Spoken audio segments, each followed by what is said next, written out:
27장 1절부터 13절까지 말씀으로 여호와께 예배하리라, 여호와께 예배하리라, 이런 제목으로 말씀의 은혜를 나누고자 합니다. 이사야 27장에서 선지자 이사야는 하나님 백성들의 미래에 관하여 예언하고 있습니다. 사실 이 말씀은 이사야 26장 20절부터 시작되는 내용임을 우리는 알아야 됩니다. 여러분 성경 한번 보실까요? 성경을 보시면 26장 20절로 한번 가보세요. 제목이 뭐라고 나와 있죠? 위에 심판과 회복. 그러니까 이 말씀이 26장 20절부터 쭉 진행이 된다, 이런 뜻입니다. 제가 누누이 말씀드리지만 성경 원본에는 장절이 없습니다. 장절은 편의상 나누어 놓은 거예요. 그렇기 때문에 어떤 성경 본문의 말씀을 이해하기 위해서는 이렇게 이 문맥을 나누는 이런 것들을 이해하셔야 된다, 그런 뜻입니다. 이사야 26장 20절에서 하나님은 다음과 같이 말씀하고 계십니다. 같이 읽습니다. 내 백성아 갈지어다, 내 밀실에 들어가서 내 문을 닫고 분노가 지나기까지 잠깐 숨을 지어다. 아멘. 하나님은 유다 땅에 있는 백성들을 내 백성아 라고 부르십니다. My people, 내 백성아. 누구 백성이라고요? 하나님의 백성. 하나님의 이 부르심은 유다 백성들의 정체성을 결정하는 정말 중요한 부르심입니다. 누가 불렀느냐? 하나님이 부르셨다. 그러니까 누구 자녀냐? 하나님의 자녀다, 이거죠. 내 아버지가 누구시다? 하나님이시다. 정말 중요한 거예요. 이 정체성을 우리가 분명히 가져야 되는 거예요. 마귀가 아버지인 사람이 있고 하나님의 아버지인 사람이 있다는 것이죠. 우리가 하나님의 자녀로 살아가면서 이 부르심, 즉 내 백성아라는 부르심을 들어야 되는 거예요. 아멘. 유다 백성들을 내 백성아 부르신 하나님은 두 가지를 말씀하십니다. 내 밀실에 들어가라, 내 문을 닫아라. 언제까지요? 분노가 지나기까지 잠깐 숨으라고 하십니다. 밀실에 들어가서 그것도 부족해서 문을 닫고 숨으라는 말은 대환란 날에 성도가 취해야 하는 몸가짐을 언급합니다. 마치 하나님이 물의 심판을 통해서 이 세상을 멸하실 때 노아의 8 식구가 어디로 피했죠? 방주로 피했습니다. 우리 하나님의 자녀도 마찬가지라는 것이죠. 그날의 성도들은 세상과의 분주한 거래를 단절하고 하나님과의 은밀한 기도 시간을 가져야만 합니다. 그러나 이러한 극심한 심판의 순간은 그리 오래가지 않습니다. 그러므로 우리 하나님을 신뢰하며 심판을 대비해야 될 줄로 믿습니다. 하나님께로 피함이 복인 줄로 믿습니다. 이사야 26장 21절에서 선지자 이사야는 계속해서 예언하고 있음을 보게 됩니다. 21절 같이 읽습니다. 보라, 여호와께서 그의 처소에서 나오사 땅의 거민의 죄악을 벌하실 것이라. 땅이 그 위에 잦았던 피를 드러내고 그 살해당한 자를 다시는 덮지 아니하리라. 아멘. 선지자 이사야는 여호와께서 그 거처에서 나오십니다. 땅의 거민의 죄악을 벌하십니다. 얼마나 두렵고 떨리는 말씀입니까? 산자와 죽은 자를 심판하시는 하나님을 우리는 두려워해야 돼요. 우리 하나님은 사랑의 하나님이시지만 심판의 하나님이셔요. 죄를 지으면서도 죄를 죄로 여기지 않음은 영적 파산이에요. 그러니까 여러분들이 하나님의 자녀로 살아간다, 내가 거듭난 그리스도로 살아간다는 것은 죄를 두려워할 줄 아는 거예요. 아멘. 그러니까 여러분 이 영적인 화인을 맞게 되면요, 죄를 죄로 여기질 않아요. 내가 하는 행동이 하나님 앞에서는 너무 두려운 죄악인데, 여러분 예를 들어서 아간 같은 경우 보시란 말이에요. 아간 같은 경우 하나님께서 그 여리고성을 멸하실 때 아무것도 취하지 말라 그랬단 말이에요. 다 진멸하라고 했어요. 여러분 하나님의 말씀은 돌을 달면 안 되는 거예요. 아멘. 그런데 어떻게 해요? 욕심이 났단 말이에요. 그래서 불의한 재물을 취하여 자신의 그 장막 아래다가 숨겨놨죠. 하나님이 아실까요, 모르실까요? 다 아시죠. 결국 아골골짜기에 이제 돌에 맞아서 죽음을 당하죠. 우리는 자신의 죄를 하나님께 고백하고 돌이켜 회개해야 될 줄로 믿습니다. 그날의 땅은 결정적인 증거를 제시합니다. 즉 그동안 말없이 들이삼켰던 무죄한 자들의 피를 땅이 일순간에 토해냅니다. 땅을 붉게 물들였던 피가 복수를 호소하며 일제히 부르짖습니다. 따라합시다. 죄는 숨길 수 없습니다. 그러니까 여러분들이 신앙생활을 잘하려면 철저하게 회개하셔야. 철저하게, 아주 철저하게 회개하지 않으면, 예? 보세요, 얘도 막 떠들잖아요. 그냥 아이고, 철저하게 회개해야 돼. 철저하게. 아멘. 우리가 마치 샤워를 할 때 머리부터 발끝까지 다 씻잖아요, 그죠? 근데 여러분 비누가 아깝다고 여러분 샤워하면서 뭐 머리를 안 감는다거나 발은 안 씻는다거나 이런 사람 없잖아요. 전체를 다 씻죠. 죄의 회개는 그런 것입니다. 아멘. 그러니까 여러분이 이런 것에 대해서 정말 심각하게 생각해야 돼요. 제가 이 목회자들하고 가까이 지내면서 뭐 제가 완벽하다는 얘기 아닙니다. 제가 안타깝게 느끼는 게 뭐냐면은 너무 사소한 것에 목숨을 거는 모습을 많이 보게 돼요. 후배들을 보면서도 제가 항상 저는 하는 말이 그겁니다. 서로 화합하라, 또 서로 이렇게 포용해주는 목회자가 되라, 그런 얘기를 하는데 그러지를 않아요. 보면은 자꾸 적을 만들려고 그래요. 여러분, 적을 만들지 마시기 바래요. 신앙생활하면서도 김집사 김샌다고 미워하지 말고, 조집사 조잘된다고 뭐라 그러면 안 된다고, 이집사 이갈린다고, 박집사 바가지 걷는다고 자꾸 거리두면 안 돼요. 여러분, 예수 믿는 사람이 주님의 몸된 공동체 안에서 자꾸 누구를 판단하고 비난하고 정죄하잖아요. 그럼 제일 좋아하는 게 마귀입니다. 마귀. 아멘이십니까? 사랑으로 품어주시기 바래요. 큰 믿음의 사람이 돼야 되죠. 여러분, 우리가 이 세상에서는 뭐 내 키가 말이죠, 제가 180 아니에요. 키가 180이라고. 그런데 여러분, 조금만 더 이렇게 하늘로 올라가잖아요. 그러면은 서장훈이나 서장훈이죠. 서장훈이나 박재진이나 그 키가 그 키인 거예요. 하늘에서 바라보면. 어떤 사람은 그런 얘기를 하더라고. 오히려 하늘에서 키를 재면 자기가 더 크다 이거지. 뭔 말인지 아시죠? 그러니까 도토리 키재기 하지 말라는 거죠. 그러니까 신앙생활하면서 제일 안타까운 게 제가 뭐냐면, 과거에 발목 잡혀 살아가는 분들, 너가 옛날에 그랬지, 두고 보자. 아니 왜 마귀에게 마음을 뺏기냐고요. 제일 좋아하는 게 그게 마귀의 먹잇감이거든. 그러니까 남편도 미워하지 말아요. 우리 아내들 아멘. 우리 남편들도 마찬가지예요. 아내의 실수를 용납하고 용서해 줄 수 있어야 돼요. 그러니까 이렇게 생각하세요. 마귀가 좋아하는 것은 이제 다 털어버리겠다. 털어버립시다. 창세기 4장에서 가인은 동생 아벨을 쳐 죽입니다. 완전 범죄를 한 것으로 생각했지만 누가 다 보고 계셨어요? 하나님이 다 보고 계셨죠. 그러므로 우리는 하나님 앞에 지은 죄가 있다면 회개해야 됩니다. 창세기 4장 10절에서 말씀하시죠. 같이 읽습니다. 이르시되 내가 무엇을 하였느냐? 내 아우의 핏소리가 땅에서부터 내게 호소하느니라. 아멘. 하나님이 가인에게 물으신 것이 무엇입니까? 내가 무엇을 하였느냐? 내 아우의 핏소리가 어디로부터? 땅에서부터 내게 호소한다. 죄는 숨길 수 있는 게 아니에요. 그러니까 여러분들이 내가 목사고 장로고 권사로 할지라도 가만히 한번 오늘 자신의 삶을 돌이켜 보세요. 그래서 뭔가 걸리는 게 있고, 야 이거 하나님 기뻐하시지 않는 것이라고 생각된다면 정리하셔야 돼. 그거를 회개하셔야 된다고. 근데 그걸 정리하지 못하면 천국 못 가는 거야. 이걸 분명히 아시란 말이에요. 내가 하나님의 자녀로 살아가면서 여러분, 우리는 나와 하나님과의 관계만이 중요한 게 아니에요. 나와 이웃과의 관계도 중요한 거라고요.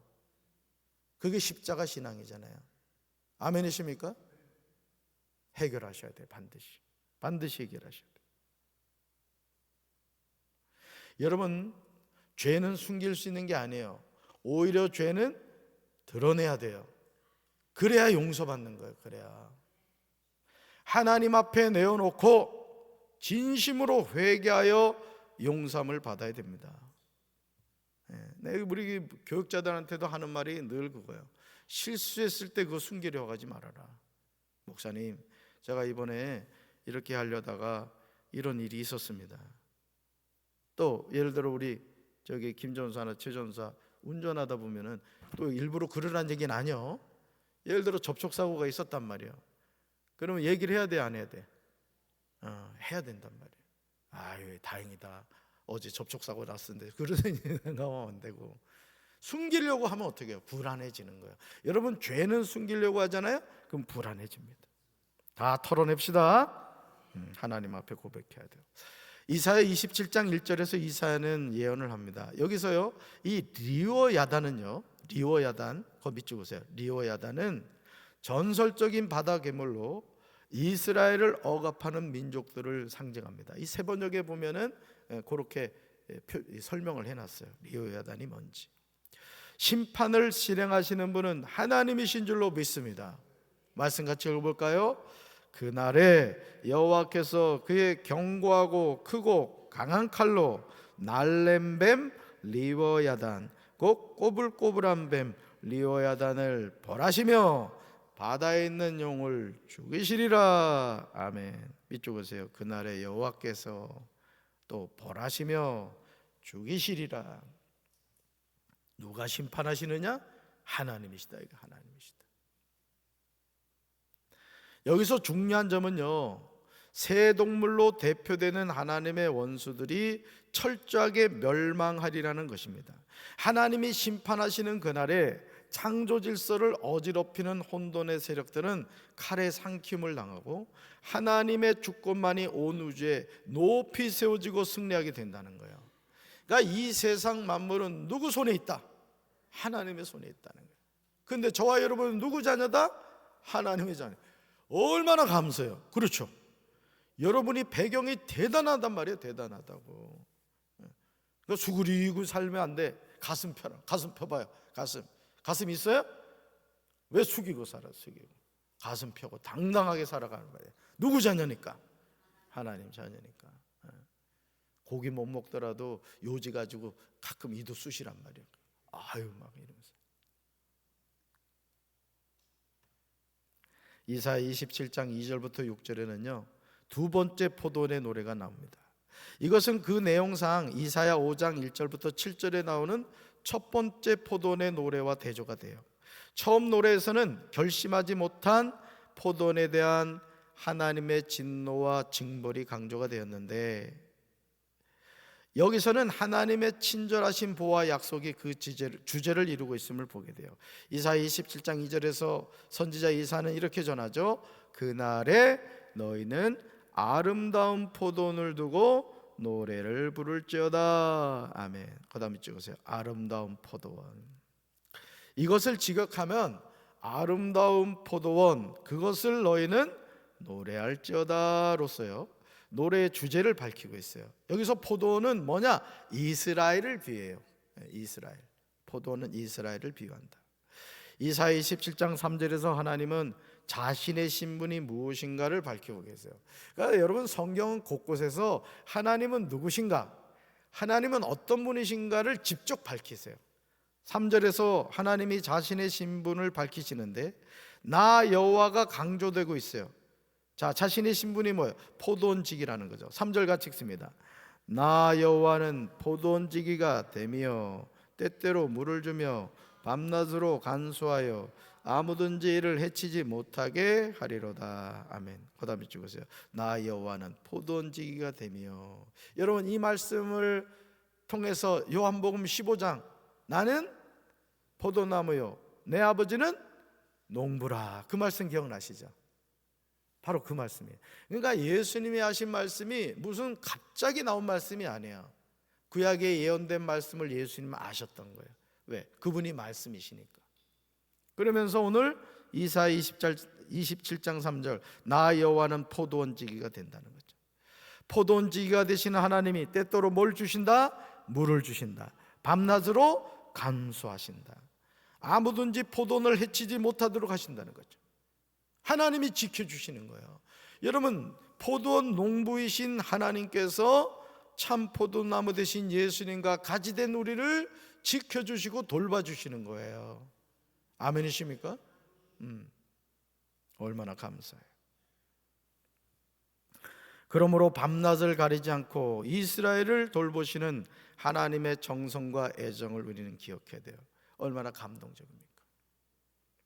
이사야 27장 3절에서 포도원지기가 해야 하는 중요한 두 가지 일이 나와요. 먼저 장기적으로 물을 주는 일, 즉 재배하는 일을 해야 돼요. 다음으로 밤낮으로 잘 간수하여 상해를 입지 않도록 지키는 일, 즉 보호하는 일이에요. 그러니까 포도원지기는 재배하는 일과 보호하는 일을 한다. 이런 하나님의 손길이 있어야 된다는 거죠. 그러니까 우리가 어떤 일을 하든지 마찬가지예요. 제가 말씀드렸잖아요. 제가 우리 교회 부임해가지고 수많은 리모델링을 해가면서, 여러분 이 성전이요, 이 예루살렘 성전이 바닥에서 천정이 정확하게 10m예요. 10m. 이게요, 밑에서 이렇게 보면 좀 높나 보다 하죠. 위에서 아래를 내려보잖아요. 막 오줌 싸 무서워가지고. 돌이켜보면은 너무너무 위험한 일이 많았어요. 지금 우리 이병일 성도님도 저기 신평교회 공사하고 있습니다만 사진 보낸 거 보면 사진 보면서도 내가 아찔하더라고. 이 비전센터 지붕 공사할 때도 엄청 위험했어요, 그죠? 정말 위험해요. 그러니까 하나님이 보호하고 지켜주셔야 돼요. 여러분의 삶도 마찬가지입니다. 그러니까 늘 하나님을 의지하셔야 돼요. 운전할 때도 마찬가지. 운전할 만한데? 그러면 안 돼, 우리 담비? 항상 몇 초 기도? 5초 기도해야 돼, 5초 기도. 오늘도 하루 우리 평안한 게 기적이고 감사한 거예요. 아멘이십니까? 네. 하나님의 손길이 있어야 되는 거예요. 이사야 27장 4절에서 하나님은 나는 백성에 대하여 더는 노하지 않는다고 하십니다. 이전에 열매 맺지 않는 쓸데없는 포도원에 대하여 퍼붓던 하나님의 진노가 이제는 적들로부터 포도원을 보호하시죠. 우리 4절 같이 읽습니다. 나는 포도원에 대하여 노함이 없나니 찔레와 가시가 나를 대적하여 싸운다 하자. 내가 그것을 밟고 모아 불사르리라. 아멘. 이거 뭐예요? 하나님의 심판이에요. 하나님의 심판. 여기서 찔레와 가시는 하나님의 교회의 적들에 대한 묘사예요. 그러니까 여러분, 우리 여 계단 올라오다 보면 그 신천지에 대해서 신천지 접근 하지 말아라 이런 그 계시들을 해놨습니다만은 오늘도요 하나님의 백성을 도적질해가는 사이비 이단들이 너무 많습니다. 우리 권사님 따님 가운데 그 따님 하나도 하나님의 교회로 넘어가 버렸어. 그 지가 하나님의 교회로 갔으면 좋겠는데 자녀들하고 남편까지 다 데리고 갔어. 여러분, 하나님의 교회는요, 하나님이 우린 여호와잖아. 거기는 하나님이 이름 알려드릴까? 아버지 하나님 알려드릴게. 안상홍이야. 어머니 하나님도 계시다? 장길자야. 우리 장씨들 있나 여기? 네, 어머니 하나님하고 종씨야. 세상에. 네. 이런 말도 되지 않는 사이비 이단의 주장을 따라가는 거예요, 여러분. 여러분요, 나는 안 넘어간다고요? 그 하나님의 교회 그 포교자들하고 만나서 얘기하면요, 웬만한 어떤 중심이나 성경적 지식이 없이는 넘어가는 거예요. 왜? 그 사람들은 공식을 갖고 있다고. 공식. 그 여러분들이 이 스마트폰에 유튜브나 이런 것도 막 들어가면 안 돼요. 11조를 왜 해야 되느냐, 부터 해가지고 왜 꼭 교회를 나가야 되느냐, 주의 종들을 완전히 괴물로 만들어 버리고 말이죠. 결론은 뭐냐? 우리한테로 오라 이게. 신천지는 이만희가 보혜사 성령이잖아요. 결국 뭐예요? 자기가 하나님이란 얘기예요. 이제 이만희 이제 좀 있으면 죽을 거거든요. 보세요, 죽을 거란 말이죠. 그런데 수십만 명이 이만희를 따라가잖아. 아마 여기 성도들 가운데도 자녀들이지 사돈의 팔촌이든 이 신천지에 넘어간 사람들이 있을 거라고. 100% 지옥 갑니다, 그들은. 왜? 예수를 따라가지 않기 때문에 그래요. 여러분도 예수님 따라가셔야 돼요. 박재준 목사가 아무리 좋아도 저 따라오면 안 된다고. 저도 예수님 따라가고 여러분도 예수님 따라가야 되는 거예요. 그래서 강단에서 예수 이외에 다른 무엇인가를 따라가자고 하면 100% 사이비 이단이란 말이야. 넘어가지 마셔야 돼. 아멘이십니까? 만약 찔레와 가시가 대들면 하나님이 그들을 대적하여 그것을 밟고 모아 불사른다는 거예요. 하나님의 심판이죠. 그렇다면 하나님의 백성이 망하는 이유가 무엇일까? 11절에 그 내용이 나와요. 왜 하나님의 백성이 망하느냐? 11절 같이 읽습니다. 가지가 마르면 꺾이나니 여인들이 와서 그것을 불사를 것이라. 백성이 지각이 없으므로 그들을 지으시니가 불쌍히 여기지 아니하시며 그를 조성하시니가 은혜를 베풀지 아니하시리라. 아멘. 그다음 밑줄 그으세요. 백성이 지각이 없으므로. 별 표시 넣으죠. 하나님의 뜻을 아는 지각이 없으므로 망하는 거예요. 우리 교육자들도 마찬가지죠. 우리 저기 김 전사나 최 전사, 또 방송실에 있는 두 박씨 전도사 얼굴 좀 보여줘봐.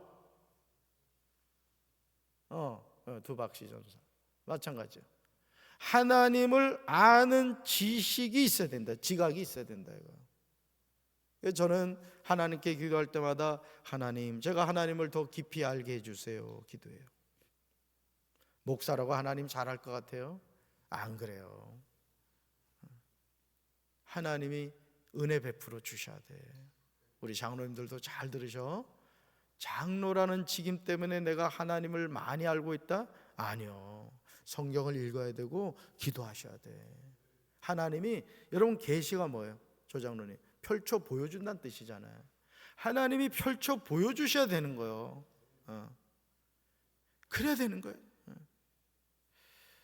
어제가 사실은 제가 결혼 30주년이었습니다. 제가 유관순 누나를 좋아해가지고 담비야 3월 1일 날 장가 갔다? 예, 어제가 30주년인데 우리 저 집사님 가정이 이렇게 어떻게 공교롭게도 식사를 하게 됐어요. 또 그 권사님 가정은 신랑이 오늘이 이제 생일인 거예요. 생일. 그래서 내가 칭찬 많이 했네. 깨어 있으니까 담임 목사 내 결혼 30주년을 알고 이렇게. 그래서 새만금까지 갔다 왔다. 맛있는 것도 먹고 얼굴 봐 기름지잖아. 여러분, 백성이 지각이 없으므로 불쌍히 여기지 않아야 한다는 거예요. 그러니까 여러분, 정말 우리가 그 하나님을 깊이 알아가지 않으면요, 허연 건 종이고 검은 건 글씨인 거예요. 그래서 저는 이 목회를 하면서 제가 늘 기도하는 것이 있다 그랬죠.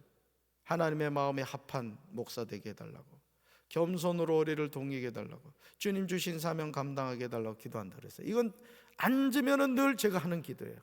잠자기 전에도 하는 기도고, 눈 뜨면 하여간 하는 기도가 이 기도예요. 왜? 하나님의 자녀는요, 겸손해야 돼. 겸손해야 돼. 그 교회는요, 잘 들으세요. 우리 장로님들 기분 나쁘게 생각하지 말고, 그 교회 뭐 담임 목사는 이건 뭐 말할 것도 없고, 장로님들이 겸손하잖아요. 그럼 그 교회는 됩니다. 근데 어떤 교회는 가보면요, 아주 목에 기부수한 그런 교회들이 있어요. 그리고 막 그냥 뭐 대단한 권세인 것처럼 말이죠, 그런 분들이 있어. 근데 우리 교회는, 내가 우리 장로님들 참 칭찬해 주고 싶은 것이, 제가 코로나 때 왔잖아요. 제가 코로나 때, 제가 코로나는 아니에요. 근데 우리 장로님들 그 뭐 코로나 때문이기도 하지만 기도를 요 아래서 하신다는 거예요. 아마 이중 장로님이 그때는 선임 장로님이셨어요, 그죠? 아래서 하셔. 끝나고 나서 제가 위에 올라와서 하세요 했더니 그냥 아래서 하겠다는 거예요. 이거 쉽지 않습니다. 어떤 교회는요, 이 위에서 아래 기도시켰다고 싸우는 교회가 있다는 거예요. 우리 장로님들이 참 겸손하신 거죠. 끝까지 겸손하시기 바랍니다. 우리 권사님들도 마찬가지고. 이사야 27장 12절에서 하나님은 놀라운 약속을 하고 계세요. 12절로 가보세요. 먼저 하나님은 이스라엘 자손을 부르십니다. 그런 후에 이렇게 약속하세요. 같이 읽습니다. 그날에 여호와께서 창이라는 하수에서부터 애굽 시내까지 과실을 떠는 것 같이 너희를 하나하나 모으시리라. 아멘. 12절 그 다음에 찍으세요. 너희를 하나하나 모으시리라. 우리 하나님의 사랑이라고요. 여기서 하나님이 하나하나 모으시는 이유가 13절에 구체적으로 나와요. 즉 멸망하는 자들과 쫓겨난 자들이 돌아와서 예루살렘 성산에서 여호와께 예배하기 위함인 거예요. 여러분 오늘도요 이 거룩한 성일을요 여러분 하나님이 주신 축복인 거예요. 축복. 우리 13절 같이 읽어볼까요?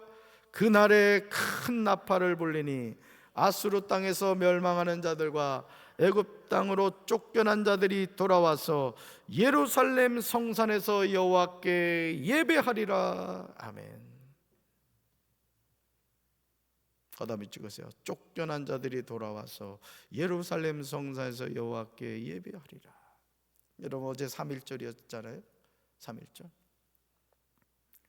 1919년 3월 1일이었죠 1910년 그 한일 합방 강제로 병합을 했죠. 일제가 만세 부르면서 말이죠.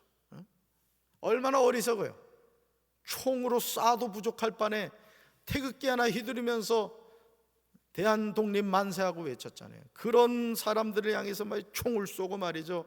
우리 유관순 여사 감리교 청년입니다. 감리교 유관순 여사가 열사가 끔찍하게 죽였잖아요. 그 자유를 향한 외침, 대한독립 만세라는 그 외침이 하나님의 귀에 상달이 된 거예요. 그래서 우리나라가요 광복을 맞이하게 된 겁니다. 아멘이십니까? 하나님을 부르짖어 기도할 수 있을 때 부르짖으셔야 돼요. 하나님 찾으셔야 돼요. 아멘이십니까? 여러분 하나님이 우리나라 엄청 사랑하십니다. 나라를 사랑하고 하나님의 그 은혜를 기억하는 우리 성도들 되길 주님의 이름으로 축원합니다. 오늘 쫓겨난 자들이 돌아와서 예루살렘 성산에서 여호와께 예배하리라. 영과 진리로 예배함으로 영혼이 잘린 같이 범사가 잘되고 강건한 축복받는 우리 성도들 되기를 주님의 이름으로 축원합니다. 가슴에 손 얹읍시다. 사랑의 주님, 쫓겨난 자들이 돌아와서 예루살렘 성산에서 여호와께 예배하리라. 우리가 예배할 수 있음에 감사하게 도와주시고 오늘 우리 교회가 영과 진리로 예배드리는 아벨의 예배가 제사가 될 수 있도록 주여 도와주시옵소서. 예수님의 이름으로 간절히 기도합니다. 아멘. 주님